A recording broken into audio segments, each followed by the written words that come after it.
म्हणल्या की माझ्या अंगावर मी समाजाचं कल्याण करतो, माझ्या अंगावर शेण आणि दगड फेकल्या जातात, तर तुम्ही का काही म्हणत आहात? तर ज्योतिबा फुले त्यावेळेला म्हणतात त्यांना की मी जर या लोकांच्या नादी लागलो, या वाईट वृत्तीच्या माणसांच्या नादी लागलो, यांना जर काही भांडण वृत्ती बोललो तर माझ्या समाजाचं नुकसान होईल, माझ्या पोरीचं नुकसान होईल, माझ्या बहिणीचं नुकसान होईल.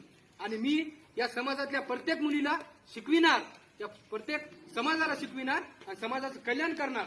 आणि मी साऊ साऊ म्हणजे कोण? सावित्रीबाई फुले. त्यांना म्हणतात, साऊ मी तुझ्यापेक्षा जास्त समाजावर प्रेम करतो, त्यामुळे मी या समाजाला काही म्हणणार नाही. तर तू काय करत जा, एक पिशवीत दुसरी साडी आणत जा आणि शाळेत आल्यानं बदलत जा.